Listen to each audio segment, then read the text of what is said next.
មនុស្សយើងគ្មាននរណាមានលក្ខណៈសម្បត្តិទាំងអស់ខាងលើនេះនោះទេអ្នកខ្លះខ្លួនឯងមិនល្អទេតែចង់បានតែគេល្អដោយនេះមុននឹងជ្រើសរើសគេត្រូវមើលខ្លួនឯងផងយើងរើសគេគេក៏រើសយើងដែរចង់បានមនុស្សល្អត្រូវតែធ្វើខ្លួនយើងឲ្យល្អជាមនុស្សដែលល្អមុនសិនជ្រើសរើសដៃគូជីវិតត្រូវនាំឲ្យជីវិតជោគជ័យក្បួនទី22សេចក្តីស្មោះត្រង់សេចក្តីស្មោះត្រង់ឬទៀងត្រង់គឺជាគុណធម៌របស់មនុស្សសេចក្តីស្មោះត្រង់គឺជាគុណសម្បត្តិដ៏ចម្បងរបស់មនុស្សសេចក្តីស្មោះត្រង់លើកកិត្តិយសនិងសេចក្តីថ្លៃថ្នូរឲ្យមនុស្សយើងមកមានសេចក្តីស្មោះត្រង់ហើយអ្នកណាក៏ចូលចិត្តអ្នកណាក៏គេទុកចិត្តហើយអ្នកណាក៏គេស្រឡាញ់រាប់អានយើងដែរបើយើងមានសេចក្តីស្រឡាញ់ចេះរាប់អាននេះហើយយើងក៏អាចធ្វើអ្វីៗបានសម្រេចជោគជ័យដែរតែបើយើងមិនមានសេចក្តីទៀងត្រង់ទេយើងพูดផលក៏លិចក៏លុចឈ្នានីសបោកប្រាស់និងមួបង្កាច់គេគ្មាននរណាគេរាប់អានយើងឡើយរកស៊ីជាមួយយើងនិងធ្វើការងារជាមួយយើងឡើយហើយនៅពេលនោះជីវិតរបស់យើងនឹងជួបបរាជ័យកុំថាឡើយជាមួយអ្នកដទៃសូម្បីតែអ្នកនៅក្នុងក្រុមគ្រួសារក៏ដោយរវាងឪពុកម្ដាយនិងកូនប្តីនិងប្រពន្ធបើមិនមានសេចក្តីទៀងត្រង់នឹងគ្នាទេក៏មិនអាចរស់នៅជាមួយគ្នាបានដែរបើមេដាបិតាលែងទុកចិត្តលើកូនហើយគាត់អាចដកសិទ្ធអ្វីទាំងអស់មិនឲ្យលុយកាក់មិនឲ្យដឹងរឿងសំខាន់ទុកដូចជាអ្នកដែលមិនដែលស្គាល់គ្នាតែម្ដងហើយជួនកាលឈានទៅដល់ការកាត់ការកូនថែមទៀតផងដោយសារតែកូនគ្មានភាពស្មោះត្រង់ទៀងត្រង់ជាមួយពួកគាត់ដូចជាការផ្គត់ផ្គង់បោកប្រាស់ពុកម្ដាយបំផ្លាញទ្រព្យសម្បត្តិនិងបំផ្លាញកិត្តិយសជាដើមចំណែកប្តីនិងប្រពន្ធវិញក៏ដូចគ្នាដែរបើគ្មានសេចក្តីស្មោះត្រង់នឹងគ្នាទេក៏មិនអាចរស់នៅជាមួយគ្នាបានដែរបើចេះផ្គត់ផ្គង់កុហកគ្នានិងមិនទុកចិត្តគ្នានិងធ្វើអ្វីលួចលាក់ពីគ្នាគឺច្បាស់ជាបែកបាក់គ្នាចាក់ជាមិនខានសេចក្តីស្មោះត្រង់គឺជារឿងសំខាន់ណាស់នៅក្នុងជីវិតការងារនិងជីវិតស្នេហាបើខ្វះសេចក្តីស្មោះត្រង់ហើយអ្វីក៏រលាយរលត់ផងដែរមនុស្សយើងស្អាតប៉ុណ្ណាពូកែប៉ុណ្ណាមានលុយប៉ុណ្ណាមានយសស័ក្តិប៉ុណ្ណាបើគ្មានសេចក្តីទៀងត្រង់ហើយគឺគ្មានតម្លៃអ្វីទាំងអស់សេចក្តីស្មោះត្រង់ទៀងត្រង់ជាជីវិតរបស់យើងមនុស្សយើងគ្មានគុណធម៌នេះទេគឺជាមនុស្សអាក្រក់បំផុតនិងមិនត្រូវយកខ្លួនបៀតឡើយសេចក្តីស្មោះត្រង់និងទៀងត្រង់គឺជាក្លឹមរបស់មនុស្សក្បួនទី23ការជ្រើសរើសកន្លែងរស់នៅការជ្រើសរើសកន្លែងរស់នៅគឺជារឿងសំខាន់ណាស់សម្រាប់ជីវិតព្រោះបើយើងរស់នៅកន្លែងខុសធ្វើឲ្យជីវិតយើងក៏ខុសដែរបើយើងរស់នៅក្នុងកន្លែងត្រូវកន្លែងដែលល្អជីវិតយើងក៏មានរស្មីតាមនោះដែរបរិស្ថានរស់នៅជះឥទ្ធិពលយ៉ាងខ្លាំងទៅលើជីវិតរបស់យើងមនុស្សយើងមិនត្រូវមើលរំលងរឿងជ្រើសរើសកន្លែងរស់នៅឡើយបើគិតមើលទៅបើរស់នៅក្នុងស្រុកដែលមានសង្គ្រាមជីវិតយើងនឹងមានជោគជ័យដូចម្តេចទៅយើងគិតតែពីរឿងភ័យព្រួយរឿងសង្គ្រាមព្រួយរឿងអត់អាហារតែយើងមានពេលឯណាទៅគិតរឿងជីវិតបានរុងរឿងនោះអ្នកខ្លះគេជ្រើសរើសកន្លែងរស់នៅដោយតែរស់នៅក្នុងប្រទេសដែលមានសន្តិភាពប្រទេសសម្បូរសប្បាយប្រទេសជឿនលឿនជីវិតគេក៏សម្បូរសប្បាយនិងជឿនលឿនតាមនោះដែរម្យ៉ាងទៀតបើយើងរស់នៅក្នុងតំបន់ដាច់ស្រយាលគ្មានសកម្មភាពសេដ្ឋកិច្ចគ្មានជីវិតជឿនលឿនគ្មានសាលាគ្មានមន្ទីរពេទ្យគ្មានអ្វីទាំងអស់សម្រាប់ជីវិតតើយើងធ្វើឲ្យជីវិតយើងជោគជ័យយ៉ាងម៉េចកើតយើងត្រូវជ្រើសរើសកន្លែងណាដែលមានអ្វីសពបែបយ៉ាងសម្រាប់ជីវិតជាពិសេសតំបន់ប្រជុំជនមជ្ឈមណ្ឌលពាណិជ្ជកម្មទីក្រុងធំឬប្រទេសជឿនលឿនកន្លែងទាំងអស់នេះបង្កលក្ខណៈងាយស្រួលឲ្យជីវិតយើងទទួលបានជោគជ័យយ៉ាងងាយយើងចង់ធ្វើអ្វីក៏បានចង់រកស៊ីអ្វីក៏បានចង់រៀនអ្វីក៏បានយើងអាចរស់នៅដោយសុវត្ថិភាពនិងមានសេចក្តីសុខទៀតផងបើយើងរស់នៅក្នុងតំបន់ដាច់ស្រយាលយើងរកស៊ីក៏មិនសូវបានហើយយើងរៀនសូត្រក៏មិនបានខ្ពង់ខ្ពស់ព្រោះមិនមានសាលារៀនការចេះដឹងពីការជឿនលឿនក៏មិនសូវមានព្រោះនោះនៅក្នុងស្រុកស្រែព័ត៌មាននានាក៏មិនសូវបានដឹងព្រោះគ្មានបណ្ដាញផ្សព្វផ្សាយគ្រប់គ្រាន់ជាហេតុធ្វើឲ្យជីវិតយើងល្ងងខ្លៅជាងអ្នកនៅទីក្រុងយើងសាកល្បងទៅធ្វើការតាមជនបទដាច់ស្រយាល2-3ខែរួចត្រឡប់មកវិញយើងនឹងមានអារម្មណ៍ថាហាក់ដូចជាបាត់បង់ការចេះដឹងមួយចំនួនពីការវិវត្តក្នុងសង្គមនៅទីក្រុងនៅពេលដែលយើងអវត្តមានដោយនេះបរិស្ថានរស់នៅមានសារៈសំខាន់ណាស់សម្រាប់ជីវិតបើយើងរស់នៅក្នុងព្រៃយើងក៏មិនដឹងពីអ្វីដែលមាននៅក្នុងក្រុងដែរបើយើងរស់នៅកន្លែងដែលមានសាលាកូនក៏បានរៀនដែរបើយើងរស់នៅក្នុងតំបន់ដែលមិនល្អសុទ្ធតែអ្នកលបែងអ្នកប្រើគ្រឿងញៀនអ្នកកាប់ចាក់វាអាចជះឥទ្ធិពលអាក្រក់ដល់កូនរបស់យើងមកដែរបើយើងរស់នៅកន្លែងមនុស្សល្អមនុស្សចេះដឹងមនុស្សគោរពគ្នាស្រឡាញ់គ្នាយើងក៏រស់បានសេចក្តីសុខហើយកូនក៏ទទួលឥទ្ធិពលដល់គំរូនេះផងដែរត្រូវចាំថាក្មេងងាយនឹងទទួលយកបរិស្ថានជុំវិញខ្លួនគេណាស់បើកូនអ្នកប្រាជ្ញកើតនៅក្នុងទីក្រុងយកទៅរស់នៅក្នុងព្រៃក្មេងនោះនឹងទៅជាល្ងងខ្លៅតែបើកូនអ្នកព្រៃយកមករស់នៅក្នុងក្រុងក្មេងនោះនឹងមានការចេះដឹងច្រើនជាងនេះគឺជាឥទ្ធិពលរបស់បរិស្ថានរស់នៅដោយនេះបើអាចធ្វើបានត្រូវទិញផ្ទះនៅកន្លែងណាដែលមានសន្តិសុខមានបរិស្ថានសង្គមល្អមានមនុស្សល្អរស់នៅនោះទៅធ្វើឲ្យជីវិតរបស់យើងនិងក្រុមគ្រួសាររបស់យើងរស់ដោយសេចក្តីសុខនិងសេចក្តីចម្រើនយើងឃើញហើយថាមានអ្នកចេះដឹងអ្នកចំនួនធំអ្នកល្បីសុទ្ធតែរស់នៅក្នុងទីប្រជុំជនទាំងអស់រស់នៅជនបទការចេះដឹងក៏របៀបអ្នកជនបទរស់នៅទីក្រុងការចេះដឹងរបៀបអ្នកទីក្រុងរស់នៅអាមេរិកការចេះដឹងរបៀបរស់នៅជាអ្នកអាមេរិករស់នៅទីណាទទួលបានឥទ្ធិពលពីទីនោះ គ្រាន់តែតិចនិងច្រើនតែប៉ុណ្ណោះការរស់នៅកន្លែងដែលចេះដឹងក៏ទទួលឥទ្ធិពលនៃការចេះដឹងនេះដែរការរស់នៅក្នុងបរិស្ថានអ្នកចេះប្រសើរជាងរស់នៅក្នុងបរិស្ថានអ្នកល្ងងខ្លៅដោយនេះការជ្រើសរើសកន្លែងឲ្យបានល្អគឺពិតជាជួយធ្វើឲ្យជីវិតយើងទទួលបានភាពជោគជ័យបើរស់នៅកន្លែងដែលមិនល្អធ្វើឲ្យជីវិតរបស់យើងនឹងអាប់អួរមិនស្គាល់អ្វីនឹងភាពជឿនលឿននិងការចេះដឹងឡើយឬការដែលមានគ្រោះថ្នាក់ដល់ជីវិតថែមទៀតបើយើងរស់នៅក្នុងកន្លែងដែលមានជនអន្តពាលនោះកន្លែងរស់នៅគឺធ្វើឲ្យជីវិតរបស់យើងកុំថ្កើងបើយើងរស់នៅកន្លែងមិនល្អជីវិតយើងនឹងអាប់អួរមិនស្គាល់អ្វីនឹងភាពជឿនលឿនការចេះដឹងឡើយក្បួនទី24រស់នៅដោយសេចក្តីថ្លៃថ្នូរការជ្រើសរើសបានកន្លែងរស់នៅហើយវាគឺជាការប្រសើរហើយតែការរស់នៅរឹតតែសំខាន់ជាងនេះទៅទៀតដើម្បីឲ្យការរស់នៅរបស់យើងប្រកបដោយសេចក្តីសុខនិងជោគជ័យយើងត្រូវតែគិតគូរដល់ចំណុចសំខាន់ៗដូចខាងក្រោមនេះទី1រស់បែបសាមញ្ញទោះបីជាយើងមានទ្រព្យសម្បត្តិមានបុណ្យស័ក្តិមានការចេះដឹងជ្រៅជ្រះក៏ដោយក៏យើងមិនត្រូវកអើកតោមក្នុងការរស់នៅឡើយយើងត្រូវរស់នៅបែបសាមញ្ញតែប្រកបដោយសេចក្តីថ្លៃថ្នូរគឺថាចេះគោរពរាប់អានមនុស្សទូទៅមិនត្រូវរំលោភសិទ្ធិគេនិងមិនត្រូវធ្វើអ្វីៗដែលមិនសមរម្យក្នុងការរស់នៅឡើយការរស់នៅបែបនេះធ្វើឲ្យជីវិតរបស់យើងចេះតែរុងរឿងបន្តទៅទៀតចំណែកអ្នកក្រឬតូចតាចវិញយើងមិនត្រូវរស់នៅតាំងខ្លួនជាអ្នកមានឬធ្វើអំពើអ្វីដែលមិនសមរម្យនោះទេបើយើងក្ររស់នៅដោយសេចក្តីថ្លៃថ្នូរជីវិតយើងក៏ថ្លៃថ្នូរដែរតែបើយើងមានយើងធំរស់នៅដោយមិនថ្លៃថ្នូរជីវិតរបស់យើងក៏មិនថ្លៃថ្នូរដែរពេលខ្លះស្រាវាថ្លៃតែអ្នកផឹកវាថោកតម្លៃជីវិតវាមិនស្ថិតលើទ្រព្យសម្បត្តិឬបុណ្យស័ក្តិទេវាស្ថិតនៅលើគុណធម៌របស់មនុស្សតែប៉ុណ្ណោះរស់នៅមួយថ្ងៃដែលមានគុណធម៌ប្រសើរជាងរស់នៅ100លានឆ្នាំដែលគ្មានគុណធម៌រស់នៅជាអ្នកក្រដែលបានសាងល្អប្រសើរជាងរស់នៅជាអ្នកមានដែលសាងបាបក្រុមគ្រួសារក្រខ្លះតែជីវិតគេរស់នៅដោយសេចក្តីថ្លៃថ្នូរនិងមានសេចក្តីសុខដែលមើលទៅគួរឲ្យចង់រស់នៅជាមួយណាស់គ្រួសារដែលមានសពបែបយ៉ាងតែគ្មាននរណាចង់រស់នៅជាមួយឡើយរស់នៅក្នុងខ្ទមដែលមានសេចក្តីថ្លៃថ្នូរប្រសើរជាងរស់នៅក្នុងវិឡាសស្កឹមស្កៃដែលគ្មានសេចក្តីថ្លៃថ្នូរ2ចេះជួយទុក្ខធុរៈមនុស្សផងទាំងពួងការចេះជួយទុក្ខធុរៈគ្នានេះជាគុណធម៌របស់មនុស្សបើមនុស្សគ្មានតម្លៃនេះទេគ្មាននរណាគេស្រឡាញ់រាប់អានឡើយហើយជីវិតក៏ឯកោតាមនោះដែរបើយើងចេះជួយទុក្ខធុរៈគ្នាក្នុងគ្រាមានទុក្ខឬអាសន្ននោះយើងនឹងទទួលបានគោរពស្រឡាញ់ពីមនុស្សគ្រប់រូបពេលនោះជីវិតរបស់យើងក៏មិនចេះក្រៀមស្វិតឬក៏ជួបទុក្ខព្រួយទេការជួយគ្នាក្នុងគ្រាអាសន្នគឺត្រូវបានជួយទាំងអ្នកមាននិងអ្នកក្រទាំងមនុស្សល្អនិងមនុស្សអាក្រក់3ការប្រកាន់សច្ចធម៌និងយុត្តិធម៌មនុស្សយើងត្រូវប្រកាន់សច្ចធម៌និងយុត្តិធម៌ក្នុងគ្រប់កិច្ចការទាំងអស់បើមិនដូច្នោះទេគ្មាននរណាចូលចិត្តយើងឡើយត្រូវប្រកាន់សច្ចធម៌និងយុត្តិធម៌នៅក្នុងក្រុមគ្រួសារនៅកន្លែងធ្វើការនៅក្នុងសង្គមជាតិបើអ្នកណាធ្វើខុសថាខុសធ្វើត្រូវថាត្រូវទោះបីជាអ្នកនោះជាកូនឬក៏ជាមនុស្សដែលយើងស្រឡាញ់ក៏ដោយបើយើងមិនប្រកាន់យុត្តិធម៌ក្នុងការរស់នៅនោះទេគ្មាននរណាគោរពនិងស្ដាប់យើងទេយើងត្រូវប្រកាន់សច្ចធម៌យុត្តិធម៌និងការគោរពពាក្យសម្ដីរបស់ខ្លួនឯងឲ្យបានខ្ជាប់ខ្ជួនបើយើងខុសថាត្រូវយើងត្រូវថាខុសយើងនឹងបាត់តម្លៃរបស់យើងអស់រលីងមនុស្សយើងដែលគ្មានគុណធម៌សច្ចធម៌និងមិនគោរពពាក្យសម្ដីគឺជាមនុស្សអាក្រក់បំផុតទោះបីជាយ៉ាងណាក៏ដោយយើងក៏មិនត្រូវបំភ្លេចពាក្យចាស់ថាផ្លូវវាចកុំបោះបង់ផ្លូវត្រង់កុំដើរហោងពេលនោះយើងត្រូវបោះបង់ផ្លូវត្រង់ហើយដើរផ្លូវវាចវិញប្រសិនបើយើងឃើញថាផ្លូវត្រង់នោះមានខ្លាឬមានចោរដែលបង្កគ្រោះថ្នាក់ដល់យើងការម្នះដើរផ្លូវត្រង់ទូបគ្រោះថ្នាក់គឺជាការឆោតល្ងង់បំផុតនិងនាំសេចក្តីវិនាសមកដល់ខ្លួនទន្ទឹមនឹងនេះដែរយើងត្រូវតែចងចាំពាក្យចាស់ថ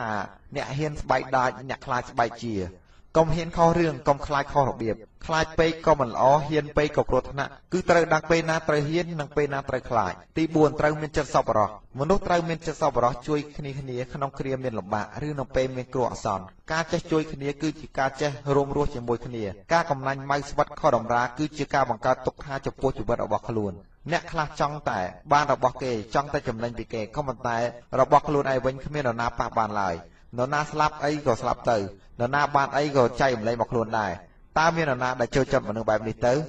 យើងត្រូវតែចេះជួយគ្នាក្នុងគ្រាមានលំបាកនិងគ្រាមានអាសន្នបើយើងជួយគេថ្ងៃនេះគេនឹងជួយយើងនៅថ្ងៃស្អែកវិញដំរីជួយស្រមោចក៏ជួយដំរីវិញផងដែរចិត្តល្អជាមួយគេនឹងចិត្តល្អជាមួយយើងវិញទី6ស្គាល់គុណនិងបុណ្យមនុស្សយើងបើមិនស្គាល់គុណនិងបុណ្យទេគឺចប់ហើយយើងត្រូវតែ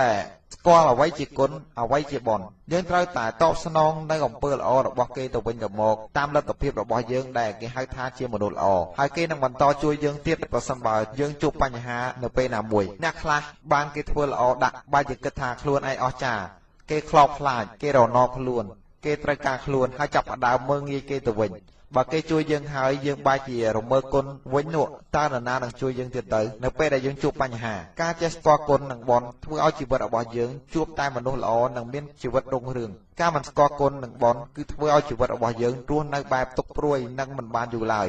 ទី7ការធ្វើអ្វីៗកុំប្រកាន់ខ្លួនមនុស្សយើងត្រូវធ្វើអ្វីៗកុំប្រកាន់ខ្លួនថាការងារនេះមិនសមនឹងឋានៈទួនាទីឬកិត្តិយសរបស់ខ្លួនជាពិសេសបើយើងជាកូនចៅរបស់គេបើយើងអាចធ្វើបានត្រូវតែធ្វើការប្រកាន់ខ្លួនធ្វើឲ្យយើងខ្លាចទៅជាមនុស្សក្រអើតកតោមនិងនាំឲ្យគេមិនចូលចិត្តហើយយើងក៏មិនអាចមានបានឬឡើងឋានៈបុណ្យស័ក្តិបានឡើយអ្នកមានឋានៈបុណ្យស័ក្តិខ្ពស់ក៏គេមិនត្រូវប្រកាន់ខ្លួនពេកដែរតែគេមិនត្រូវបន្ទាបបន្ថោកខ្លួនផងដែរបើប្រកាន់ខ្លួនពេកក៏មិនល្អព្រោះនរណាក៏គេមិនចូលចិត្តយើងតែបើមិនទៀបខ្លួនពេកនាំឲ្យយើងអស់តម្លៃនិងបាត់បង់ការគោរពពីមនុស្សទូទៅធ្វើអ្វីៗត្រូវប្រកាន់ផ្លូវកណ្ដាលជានិច្ចគឺត្រូវមើលពីភាពសមរម្យនិងថ្លៃថ្នូរមិនមែនគេធ្វើអ្វីៗបានយើងក៏អាចធ្វើបានដែរនោះទេអ្នកតូចអ្នកធំអ្នកមានអ្នកក្រស្រីប្រុសចាស់ក្មេងអ្នកបួសក្រហមមិនមែនសុទ្ធតែធ្វើអ្វីដូចគ្នាបានគ្រប់រឿងនោះទេធ្វើអ្វីៗទៅតាមឋានៈកលៈទេសៈតាមលទ្ធភាពនិងសមត្ថភាពរៀងៗខ្លួនទី8រក្សាតម្លៃនិងកិត្តិយសរបស់ខ្លួននិងអ្នកដទៃមនុស្សយើងត្រូវតែចេះរក្សាតម្លៃនិងកិត្តិយសរបស់ខ្លួនឯងឲ្យ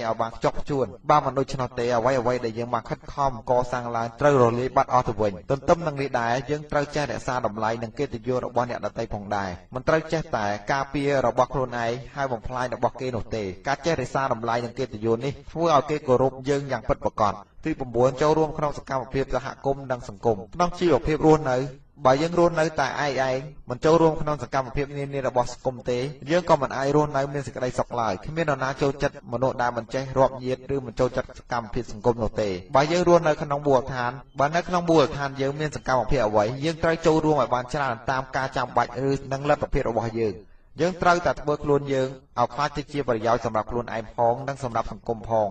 ទើបយើងខ្លាចជាមនុស្សល្អរបស់សង្គមជាតិជារួមមកបើយើងចង់ឲ្យជីវិតរស់នៅដោយថ្លៃថ្នូរមានគេគោរពស្រឡាញ់ដោយស្មោះសរយើងត្រូវតែរស់នៅបែបសាមញ្ញ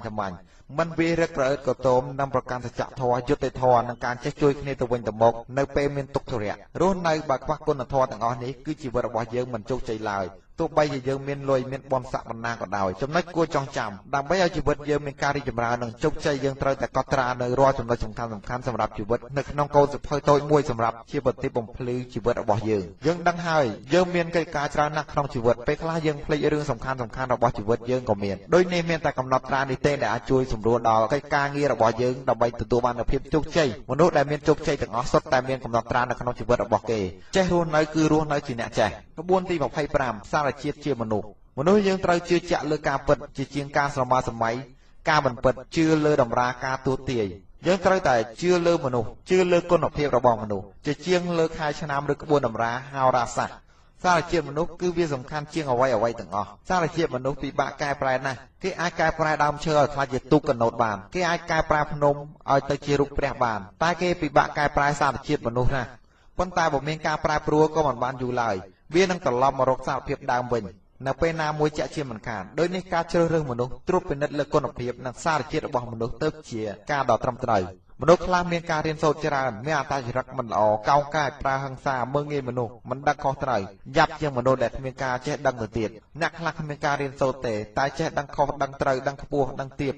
ដឹងល្អអាក្រក់គោរពមនុស្សទូទៅអ្នកខ្លះអត់មានការសិក្សាទេតែជីវិតរបស់គេជោគជ័យជាងអ្នកដែលមានការសិក្សាជ្រៅជ្រះទៀតនេះដោយសារភាពវៃឆ្លាតនិងគុណភាពរបស់គេអ្នករៀនដូចគ្នាក៏មានការចេះដឹងក៏មិនដូចគ្នាដែរអ្នករៀនថ្នាក់ជាមួយគ្នាឬសាលាជាមួយគ្នាក៏មិនមានការចេះដឹងដូចគ្នាដែរហេតុអ្វីបានជាពេលខ្លះមានអ្នករៀននៅក្នុងស្រុកខ្មែរពូកែជាងអ្នករៀននៅជប៉ុនឬសហរដ្ឋអាមេរិកនេះគឺវាអាស្រ័យលើបុគ្គលម្នាក់ដែលឆ្លាតវាងវៃទោះបីជានៅទីណាក៏ពូកែដែរអ្នកដែលមិនឆ្លាតវាងវៃទោះបីជារៀននៅទីណាក៏មិនពូកែដែរការលើកឡើងខាងលើនេះមិនមែនមានន័យថាយើងត្រូវតែចាំបាច់ការលើកឡើងខាងលើនេះមិនមែនមានន័យថាយើងមិនចាំបាច់រៀនសូត្រនោះទេការរៀនសូត្រគឺធ្វើឲ្យយើងចេះជាងមុនរៀនកាន់តែច្រើនចេះកាន់តែច្រើនតែមិនមែនមានន័យថាចេះជាងគេនោះទេគឺចេះជាងខ្លួនឯងការរៀនសូត្រមិនបានពងពោះគឺនាំឲ្យជីវិតរបស់យើងជួបការលំបាកព្រោះសង្គមមនុស្សមានការប្រកួតប្រជែងគ្នាខ្លាំងណាស់ដោយនេះដើម្បីប្រកួតប្រជែងជាមួយគេបានយើងត្រូវតែរៀនសូត្រឲ្យបានច្រើននិងឲ្យបានចេះច្រើនជារួមមកគុណភាពនិងសារជាតិរបស់មនុស្សគឺវាសំខាន់ជាងថ្ងៃខែឆ្នាំកំណើតក្បួនទស្សន៍ទាយឬហោរាសាស្ត្រផ្សេងទៅទៀតការមើលក្បួនតម្រាត្រូវទុកជារឿងមួយបន្តបន្សំក្នុងជីវិតយើងអាចជឿបានក៏ប៉ុន្តែមិនត្រូវងប់ងល់ឡើយការជឿលើក្បួនតម្រាជាងជឿលើមនុស្សនាំឲ្យជីវិតរបស់យើងត្រូវជួបបរាជ័យច្រើនជាងជោគជ័យមើលមនុស្សផ្អែកលើសារជាតិមើលមាយាទផ្អែកលើការងារ ក្បួនទី26ការរំលត់ទុកព្រះពុទ្ធបានព្រាមរំដៅទុកសោកទាំងឡាយកើតចេញពីកិលេសរបស់មនុស្សដើម្បីរំលត់ទុកទាំងឡាយយើងត្រូវតែលះបង់នៅកិលេសទាំងអស់កិលេសមានន័យថាការចង់បានចំណង់របស់មនុស្សយើងអាចលះបង់កិលេសបានប្រសិនបើមនុស្សអាចត្រួតត្រាចិត្តនឹងទង្វើរបស់ខ្លួនមនុស្សយើងអាចគ្រប់គ្រងនិងបញ្ជាគេបានតែពិបាកបំផុតក្នុងការគ្រប់គ្រងនិងបញ្ជាចិត្តខ្លួនឯងហេតុអ្វីបានជាមនុស្សយើងមានទុក្ខសោកនិងមានការខឹងសម្បារព្រោះមនុស្សយើងមិនបានទទួលនៅការចង់បានរបស់ខ្លួនយើងចង់ឲ្យគេគោរពយើងនិយាយល្អជាមួយយើងនៅពេលដែលគេមិននិយាយស្ដីគេមិនរាប់រកវារឹកធ្វើបាបគេប្រមាថយើងចាប់ផ្ដើមខឹងនិងកើតទុក្ខតើវាបណ្ដាលមកពីហេតុអ្វីយើងខឹងយើងកើតទុក្ខក៏ព្រោះតែយើងចង់បានឲ្យគេនិយាយល្អជាមួយយើងសរសើរយើងរាប់អានយើងតែដល់ពេលដែលយើងមិនបានតាមបំណងនេះហើយយើងក៏កើតទុក្ខដូច្នេះការកើតទុក្ខរបស់យើងកើតចេញពីកិលេសរបស់យើងនឹងឯងបើយើងគ្មានកិលេសឬចម្លងតណ្ហានោះទេយើងក៏មិនមានទុក្ខផងដែរមនុស្សយើងនឹងរួចផុតពីទុក្ខសោកទាំងពួងបើសិនជាយើងចេះវិធីលះបង់កិលេសរបស់យើងនោះបានបើយើងជាមនុស្សដែលត្រូវបានគេស្ដីឲ្យយើងគេខឹងនឹងយើងគេធ្វើមិនល្អនឹងយើងកំខឹងឬក៏កើតទុក្ខធ្វើអ្វីយើងត្រូវគិតថាគេជាមនុស្សមិនតបានយល់ខុសត្រូវនៅឡើយហើយក៏កុំគួរប្រកាន់នឹងគេអីការបើយើងតាំងចិត្តបែបនេះជាមួយមនុស្សគ្រប់រូបនោះយើងនឹងរួចផុតពីទុក្ខព្រួយទាំងឡាយដែលនាំឲ្យជីវិតរបស់យើងស្រស់ថ្លាហើយធ្វើអ្វីៗក៏បានជោគជ័យផងដែរក៏ប៉ុន្តែបើយើងជាមនុស្សខុសវិញយើងក៏មិនត្រូវខឹងសម្បារឬយកទុក្ខមកដាក់ក្នុងខ្លួននោះដែរទោះបីជាគេស្ដីឲ្យដោយអសុរោះក៏ដោយការខឹងសម្បារនឹងគេគឺជាការដុតកម្លោចខ្លួនឯងយើងខុសយើងត្រូវកែខ្លួនឡើងវិញហើយជៀសវាងកំហុសសាជាថ្មីមនុស្សយើងបើមានរឿងអ្វីក៏ខឹងមានរឿងអ្វីក៏កើតទុក្ខហើយមិនចេះរំសាយទុក្ខនោះទេជីវិតយើងក៏រួមមិនបានសេចក្តីសុខដែរកំហឹងនឹងទុក្ខរបស់យើងមិនត្រឹមតែបំផ្លាញខ្លួនយើងប៉ុណ្ណោះទេគឺបំផ្លាញអ្នកដែលនៅជុំវិញខ្លួនយើងទៀតផងហើយបើសិនអ្នកនោះគឺជាអ្នកដែលមានអំណាចលើផែនដីគឺអាចបំផ្លាញផែនដីទៀតផងកំហឹងនឹងទុក្ខគឺជាសត្រូវនៃសេចក្តីសុខកំហឹងនឹងទុក្ខបំផ្លាញមនុស្សជារៀងរាល់ថ្ងៃកំហឹងនឹងទុក្ខបំផ្លាញសេចក្តីល្អកំហឹងបំផ្លាញអ្វីទាំងអស់បើយើងរំលត់កំហឹងនឹងទុក្ខខ្លួនឯងមិនបានទេកំហឹងនឹងទុក្ខនឹងរំលត់យើងវិញម្យ៉ាងទៀតការមិនសប្បាយចិត្តខ្លះកើតឡើងដោយសារយើងចេះតែប្រៀបធៀបខ្លួនឯងទៅនឹងអ្នកដែលមានទ្រព្យដោយយើងមិនបានក៏លេចមើលជីវិតអ្នកខាងក្រោមយើងដែលគេវេទនានិងលំបាកលំបិនជាងយើងទៅទៀតដើម្បីឲ្យមានសេចក្តីសុខក្នុងជីវិតយើងត្រូវតែមើលទាំងអស់នៅអ្នកខាងលើនិងអ្នកខាងក្រោមរបស់យើងមើលអ្នកខាងលើដើម្បីឲ្យយើងខំប្រឹងប្រែងថែមទៅទៀតហើយមើលអ្នកនៅខាងក្រោមដើម្បីឲ្យយើងមានជីវិតស្ងប់ជៀសផុតពីសេចក្តីក្រោធទាំងឡាយដែលអាចបំផ្លាញជីវិតរបស់យើងបើយើងមិនសប្បាយចិត្តធុញថប់នឹងជីវិតទុក្ខសោកក្នុងជីវិតឬក៏ចង់ធ្វើអ្វីអាក្រក់ចំពោះខ្លួនឯងយើងអាចបំបត្តិទុក្ខកង្វល់ទាំងអស់នេះបានដោយយើងត្រូវទៅកន្លែងណាដែលមានមនុស្សវេទនាឬមនុស្សកំពុងឈឺចាប់នៅក្នុងជីវិតដូចជាកន្លែងវះកាត់កន្លែងកាត់ដៃកាត់ជើងដោយសារគ្រោះថ្នាក់ផ្សេងៗនៅក្នុងមន្ទីរពេទ្យកន្លែងអ្នកជំងឺធ្ងន់ធ្ងរកំពុងធ្ងោដោយសេចក្តីឈឺចាប់កន្លែងអ្នកជំងឺធ្ងន់ធ្ងរកំពុងធ្ងន់ធ្ងរដោយសេចក្តីឈឺចាប់កន្លែងមនុស្សវេទនានៅជាមួយសម្រាមពេលនោះយើងនឹងមានអារម្មណ៍ថាយើងមានសេចក្តីសុខជាងគេឆ្ងាយណាស់មានអ្វីច្រើនជាងគេឆ្ងាយណាស់ទុក្ខសោកទាំងអស់របស់យើងក៏ចាប់ផ្ដើមរលត់បន្តិចម្ដងទុក្ខសោករបស់យើងតិចតួចណាស់បើប្រៀបធៀបជាមួយអ្នកទាំងអស់នោះដែលកំពុងតែដកខ្យល់នៅក្នុងជីវិតគេលំបាកប៉ុណ្ណឹងហើយគេក៏មុតដៃជើងប៉ុណ្ណឹងហើយគេចង់រស់តទៅទៀតយើងមានបញ្ហាតិចតួចមានរឿងរ៉ាវតិចតួចដោយសារឪពុកម្ដាយជេរស្ដីប្រដៅដោយសារសង្សារបែកចិត្តហេតុអ្វីក៏ត្រូវអស់សង្ឃឹមឬចង់ធ្វើបាបជីវិតរបស់ខ្លួនឯងការបំបត្តិទុក្ខម្យ៉ាងទៀតគឺតាមវិធីដែលយើងទៅជួបមនុស្សណាដែលយើងចូលចិត្តដើម្បីទៅជែកគ្នាលេងឬពិភាក្សាដោះស្រាយបញ្ហាយើងក៏អាចទៅមើលអ្វីដែលល្អដែលសប្បាយទៅញ៉ាំអ្វីដែលឆ្ងាញ់ធ្វើអ្វីដែលយើងចូលចិត្តឬទីកន្លែងកម្សាន្តណាដែលយើងចូលចិត្តដែលសប្បាយដែលល្អដែលអស្ចារ្យមធ្យោបាយទាំងនេះក៏អាចកាត់បន្ថយសេចក្តីទុក្ខសោកបានដែរចូលយើងជ្រើសរើសវិធីសាស្ត្រដែលត្រឹមត្រូវដើម្បីរំលត់ទុក្ខបើមិនដូច្នេះទេវាអាចធ្វើឲ្យទុក្ខរបស់យើងកាន់តែធ្ងន់ធ្ងរឡើងដោយសារតែការជ្រើសរើសវិធីសាស្ត្រខុសដូចនេះការដែលយើងអាចរំលត់ទុក្ខបានគឺមានន័យថាយើងអាចបង្កើតសេចក្តីសុខសម្រាប់ខ្លួនយើងនិងអ្នកដទៃផងដែរការមិនមានសេចក្តីទុក្ខសោកនៅក្នុងខ្លួនគឺជាការសាងជីវិតប្រកបដោយជោគជ័យជាទីបំផុតការរំលត់ទុក្ខសោកខ្លួនឯងគឺជាការសាងសេចក្តីសុខសម្រាប់ខ្លួនឯងនិងអ្នកដទៃការជឿលើព្រេងវាសនាជីវិតមិនមានអ្វីទៀងទាត់ឡើយតែសេចក្តីស្លាប់ទៀងទាត់បំផុតមនុស្សយើងមិនអាចបញ្ជាជីវិតបានទេតែអាចតម្រង់ទិសជីវិតបានពេលខ្លះយើងមិនអាចធ្វើអ្វីដែលយើងចង់ធ្វើនោះទេទោះបីជាយើងខិតខំប្រឹងប្រែងយ៉ាងណាក៏ដោយពូកែយ៉ាងណាក៏ដោយពេលខ្លះយើងត្រូវធ្វើការងារដែលយើងមិនចូលចិត្តឬរស់នៅជាមួយមនុស្សដែលយើងមិនស្រឡាញ់អ្នកខ្លះធ្វើការធម្មតាតែជីវិតរបស់គេរុងរឿងខ្លាំងណាស់អ្នកខ្លះប្រឹងប្រែងខ្លាំងណាស់តែមិនសូវបានអ្វីធំដុំទេមនុស្សយើងចេះដូចគ្នាពូកែដូចគ្នាប្រឹងដូចគ្នាតែពេលខ្លះមិនជោគជ័យដូចគ្នាឡើយអ្នកខ្លះមិនសូវចេះមិនសូវពូកែទេតែជីវិតរបស់គេចេះតែរុងរឿងឡើង អ្នកខ្លះចេះដឹងរហូតដល់បង្រៀនគេពីការរកស៊ីពីរបៀបដោះស្រាយបញ្ហាតែគាត់មិនមានជោគជ័យឡើយតើនេះជាអ្វីយើងអាចឃើញអ្នកនិពន្ធសៀវភៅល្បីៗដូចជាយុទ្ធសាស្ត្ររកលុយយុទ្ធសាស្ត្រខ្លាចជាមហាវិធីសាស្ត្រដំណើរទីផ្សារសិល្បៈក្នុងការត្រួតត្រាមនុស្សយុទ្ធសាស្ត្រក្នុងការគ្រប់គ្រងពិភពលោកប៉ុន្តែអ្នកនិពន្ធទាំងអស់នេះនៅតែគ្មានលុយហើយខិតខំប្រឹងសរសេរសៀវភៅលក់មួយក្បាលហើយមួយក្បាលទៀតអ្នកខ្លះសរសេរពីយុទ្ធសាស្ត្រជីវិតតែត្រូវបរាជ័យនៅក្នុងជីវិតក៏មានសាស្ត្រាចារ្យបង្រៀនសេដ្ឋកិច្ចល្បីៗនៅក្នុងពិភពលោកខ្លះមិនមានជោគជ័យក្នុងជីវិតដោយអ្នកខ្លះដែលមិនបានរៀនសូត្រតតែសោះអំពីរឿងសេដ្ឋកិច្ចបែរជាខ្លះជាមហាអធិដ៏ល្បីល្បាញនៅក្នុងពិភពលោកទៅវិញតើរឿងនេះយើងអាចយល់ថាយ៉ាងដូចម្តេចដែរតើរឿងនេះយើងយល់ថាម៉េចដែរអ្នកមានទាំងអស់ខ្លះជាអ្នកចេះដឹងខាងជំនួយក្រោយពីបានខ្លះជាមហាអធិទៅហើយនៅពេលដែលគេកំពុងរកស៊ីជួញដូរពួកគេមិនដឹងអំពីទ្រឹស្ដីទាំងអស់ពីការរកស៊ីតែការសម្រេចចិត្តរបស់គេច្រើនតែជួបសំណាងល្អអ្នកខ្លះចេះក៏ចេះពូកែក៏ពូកែវៀងវៃក៏វៀងវៃពេលប្រកបការងារអ្វីមួយចេះតែជួបបរាជ័យរហូតអ្នកខ្លះរៀននាំបណ្ឌិត 2-3 តែមិនចេះដឹកនាំប្រទេសឡើយឯអ្នកខ្លះរៀនបានតិចតួចខ្លាចជាអ្នកដឹកនាំវាសនារបស់មនុស្សមិនដូចគ្នាទេអ្នកខ្លះមានវាសនាល្អហើយអ្នកខ្លះមានវាសនាមិនល្អអ្នកខ្លះបានសម្រេចបំណងក្នុងជីវិតអ្នកខ្លះខិតខំប្រឹងប្រែងយ៉ាងណាក៏មិនបានសម្រេចបំណងឡើយអ្នកខ្លះចង់ធ្វើបែបនេះបែរជាបានបែបនោះអ្នកខ្លះរៀនចប់វិជ្ជាពេទ្យបែរទៅធ្វើជាកយទៅវិញអ្នកខ្លះរៀនចប់ខាងរ៉ែបែរជាខ្លាចជាអ្នកលក់សំភៅទៅវិញអ្នកខ្លះរៀនចប់ផ្នែកការទូតតែទីបំផុតខ្លាចជាតន្ត្រីករទៅវិញមានអ្នកខ្លះទៀតនៅស្ងៀមស្ងៀមមិនគិតចង់ធ្វើអ្វីទាំងអស់តែត្រូវគេហៅឲ្យទៅជួយធ្វើការធំដុំក៏មានអ្វីដែលលើកមកនិយាយខាងលើនេះមិនមែនមានន័យថាយើងត្រូវនៅស្ងៀមស្ងៀមហើយមិនបានរៀនមិនបានប្រឹងប្រែងមិនតស៊ូមិនបដិបត្តិនៅក្នុងជីវិតនោះទេយើងត្រូវតែធ្វើតាមអ្វីដែលជាគោលដៅជីវិតរបស់យើងដើម្បីធ្វើឲ្យជីវិតរបស់យើងទទួលបានជោគជ័យការរៀបរាប់នៅទីនេះមិនគ្រាន់តែជាការរៀបរាប់នៅទីនេះគឺគ្រាន់តែជាការលើកឡើងនៅកត្តាចៃដន្យមួយចំនួនប៉ុណ្ណោះដើម្បីធ្វើការក្រើនរំលឹកដល់យើងទាំងអស់គ្នាថា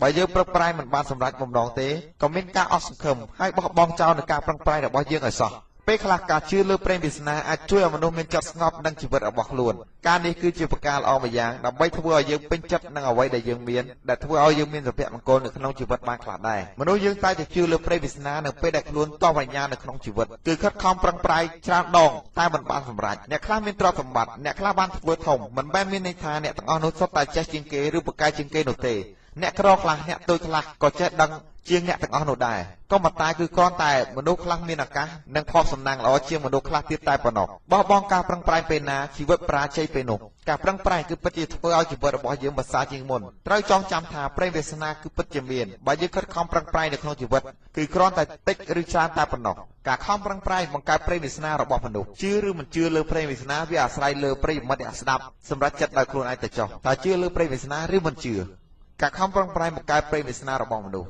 ជីវិតមនុស្សសត្វឬរុក្ខជាតិត្រូវខិតខំប្រឹងប្រែងដើម្បីឲ្យមានអត្ថប្រយោជន៍ដោយសេចក្តីសុខសាន្តនិងថិតថេរយូរអង្វែងការចង់ឲ្យជីវិតជួបតែរឿងល្អនិងជោគជ័យមិនមែនជាការងាយនោះទេគឺត្រូវមានវិធីសាស្ត្រនិងផែនការឲ្យបានច្បាស់លាស់បើគ្មានផែនការសម្រាប់ជីវិតទេយើងក៏មិនដឹងថាយើងដើរដល់កន្លែងណាទៅហើយបរាជ័យប៉ុណ្ណាឬជោគជ័យប៉ុណ្ណាដែរការវិភាគជីវិតធ្វើឲ្យជីវិតរបស់យើងមានសកម្មភាពជានិច្ចហើយសកម្មភាពនោះត្រូវនឹងអ្វីដែលយើងត្រូវធ្វើសម្រាប់សេចក្តីសុខរបស់ជីវិតរបស់យើងបើយើងធ្វើអ្វីដែលគ្មានផែនការធ្វើទាំងងងឹតងងល់យើងនឹងមិនទៅដល់ទិសដៅណាទាំងអស់ហើយក៏មិនដឹងថាត្រូវធ្វើអ្វីបន្តទៀតបន្ទាប់ពីបញ្ចប់កិច្ចការមួយហើយអ្នកដែលគ្មានគោលដៅនៅក្នុងជីវិតច្រើនតែខ្ជះខ្ជាយពេលវេលាឬធ្វើអ្វីដែលមិនចំគោលដៅជីវិត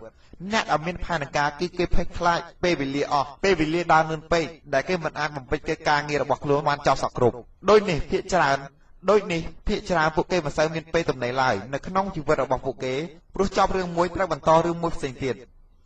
ជីវិតដែលមានសកម្មភាពជានិច្ចគឺជាជីវិតដែលនាំមកនូវសុភមង្គលធ្វើការកាន់តែច្រើនកាន់តែធ្វើឲ្យជីវិតមានសេចក្តីសុខមានផែនការនៅក្នុងជីវិតមានន័យថាបង្កើតការងារឲ្យជីវិតយើងទទួលបានជោគជ័យឬមិនជោគជ័យអាស្រ័យភាគច្រើនបំផុតលើបុគ្គលខ្លួនឯងម្នាក់តើប្រឹងប្រែងតស៊ូឬអនុវត្តតាមគោលដៅនៃជីវិតរបស់ខ្លួនតាមដែលខ្លួនបានកំណត់ដែរឬទេមនុស្សយើងភាគច្រើនមិនសូវបានសម្រេចគោលដៅរបស់ខ្លួនដោយសារការបោះបង់គោលដៅរបស់ខ្លួនពេលជួបឧបសគ្គបន្តិចបន្តួចតែប៉ុណ្ណោះខ្ញុំសង្ឃឹមថាបើអ្នកស្ដាប់ទាំងអស់គ្នាចង់បានជោគជ័យនៅក្នុងជីវិតគឺត្រូវមានគោលដៅនិងរៀបចំផែនការជីវិតឲ្យបានច្បាស់លាស់ហើយត្រូវប្រតិបត្តិតាមជានិច្ចរឿងដែលល្អមិនត្រូវបោះបង់ការតស៊ូឡើយបើមិនបានសម្រេចនៅពេលនេះយើងអាចមានឱកាសតស៊ូនៅពេលក្រោយទៀតប៉ុន្តែមិនត្រូវចង់បានអ្វីដែលហួសពីសមត្ថភាពរបស់យើងនោះទេការដែលចង់បានអ្វីមួយហួសពីសមត្ថភាពទោះជាការដែលចង់បានអ្វីមួយដែលហួសពីសមត្ថភាពទោះបីជាយើងខំប្រឹងប្រែងយ៉ាងណាក៏មិនបានសម្រេចដែរព្រោះនោះគឺជាការប៉ងប្រាថ្នាហួសនិស្ស័យយើងមានសមត្ថភាពខាងអីធ្វើខាងហ្នឹងមានសមត្ថភាពប៉ុណ្ណាធ្វើប៉ុណ្ណឹងទៅ ទើបធ្វើការងារទទួលបានភាពជោគជ័យធ្វើអ្វីត្រូវតែធ្វើមួយជំហានម្ដង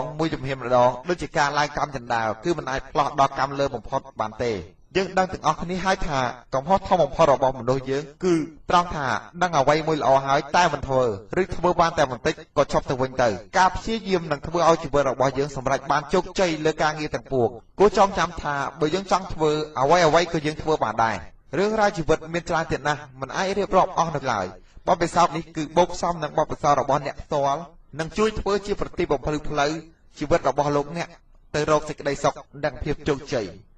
ជីវិតមានភាពសំញាំស្មុគស្មាញប្រែប្រួលនិងមិនដូចគ្នាទេជីវិតរបស់អ្នកអាចមិនដូចជីវិតរបស់នាងដូច្នេះដើម្បីឈ្នះជីវិតមានតែរៀនអំពីរឿងជីវិតប៉ុណ្ណោះជាយាមទើបបានសម្រេចបដូរផ្ដាច់ទើបបានជោគជ័យទាំងនេះគឺជាទ្រឹស្ដីជីវិតសម្រាប់ឲ្យយើងត្រាស់រិះពិចារណានិងប្រតិបត្តិនៅក្នុងជីវិតជាក់ស្ដែងតាមកលៈទេសៈនិងពេលវេលាគតិបណ្ឌិតទាំងនេះក៏អាចជួយតម្រង់ទិសជីវិតរបស់យើងឆ្ពោះទៅរកភាពជោគជ័យបានដែរគតិបណ្ឌិតទាំងអស់នេះមានដូចជាគុណមិនឈ្នះគប់តឹងឲ្យគិតធូរយូរឲ្យគិតឆាប់តកម្លាំងឲ្យសេពអាហារតប្រាជ្ញាឲ្យសេពវិជ្ជានិយាយស្ដីឲ្យមើលមេត្រានិយាយការឲ្យមើលទំនងគេខុសកុំអាលអគេសាតកុំអាអួតកុំសាងខ្លួនបំផ្លាញគេស្លោឲ្យសាបអង្គុយឲ្យទៀបសម្ដីឲ្យខ្ពស់ការខ្លីកុំធ្វើវែងការវែងកុំកាត់ឲ្យខ្លីចង់ធំឲ្យតូចចង់ខ្ពស់ឲ្យទៀបចង់បានឲ្យបងចង់សនុកឲ្យធ្វើពូជខ្លាមិនដែលចោលព្រៃពូជត្រីមិនដែលចោលទឹកឈ្នះអ្នកសាក់ខ្ពស់ដោយលុតក្រាបឈ្នះអ្នកតូចតាចដោយឲ្យទានឈ្នះអ្នកស្មារដោយអត់ធ្មត់ឈ្នះមនុស្សអាក្រក់ដោយធ្វើល្អអាវុធអ្នកមានគឺប្រាក់អាវុធអ្នកក្រគឺកម្លាំងចង់មានឲ្យចាយចង់សនុកកាយឲ្យធ្វើអ្វីដោយបញ្ញារក្សាអាត្មាដោយសារចិត្តស៊ូស្ដាយបានប្រសើរជាងស្ដាយបងសូវអត់បានកុំឲ្យបងសំលៀកបំពាក់លម្អកាយចិត្តល្អលម្អជីវិតចង់ឲ្យគេគោរពយើងត្រូវតែគោរពគេត្រូវគិតពីអារម្មណ៍គេដូចជាអារម្មណ៍យើងដែរចាញ់ដើម្បីឈ្នះកុំឈ្នះដើម្បីចាញ់កុំស្ដាយអតីតកុំខ្លាចអនាគតទម្លាប់ល្អកាត់សួស្ដីទម្លាប់អប្រ័យកោតទុក្ខារងចាំយូរប្រសើរជាងអត់រងចាំអីទាំងអស់ត្រូវជួយអ្នកដទៃឲ្យបានច្រើនតែកំពឹងអ្នកដទៃច្រើនពេកចេះតែរៀនមិនចេះវិភាគនឹងជួបបរាជ័យអង្គុយតែគិតមិនព្រមទៅរៀននឹងជួបមហន្តរាយកុំបង្កបញ្ហាដល់ខ្លួននិងអ្នកដទៃធ្វើអ្វីត្រូវទុកឆ្នោតសម្រាប់ខ្លួនឯងនិងគូបដិបកត្រូវចេះគិតសម័យនឹងអាចឲ្យជីវិតមានការរីកចម្រើនការត្រៀមអ្នកបន្តវេនគឺជាការធានានូវជោគជ័យបន្តទៀត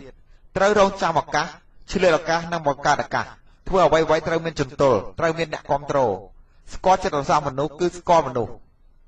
ត្រូវមានជំនឿលើខ្លួនឯងនិងអ្នកដទៃទំនេរត្រូវធ្វើការទោះតិចណាក៏ជាប្រយោជន៍គោរពពេលវេលានឹងគោរពយើងទម្លាប់ធ្វើល្អនឹងនាំឲ្យយើងខ្លាចជាមនុស្សល្អធ្វើអ្វីដោយហ្មត់ចត់នាំឲ្យការងារចប់ដោយជោគជ័យកុំនិយាយធ្វើអ្វីដែលនាំខ្លួននិងអ្នកដទៃឈឺចាប់ចេះកែលម្អខ្លួនឯងនិងអ្នកដទៃការអភិវឌ្ឍខ្លួនឯងនិងអ្នកដទៃកុំធ្វើសេចក្តីសម្រេចពេលមានកំហឹងឬអារម្មណ៍មិនល្អអ្វីដែលល្អអានហើយអានទៀតធ្វើហើយធ្វើទៀតមនុស្សដែលមានសេចក្តីសុខព្រោះមានចិត្តសុខជាទីបញ្ចប់នេះខ្ញុំបានសាបញ្ញារិទ្ធីសូមជូនពរអ្នកស្ដាប់ទាំងអស់ឲ្យទទួលបានជោគជ័យគ្រប់គ្នាគ្រប់ពេលវេលាតរៀងទៅសុខសាន្តគ្រប់ប្រាង្គកុំបីខានពីនេះតទៅសូមអរគុណ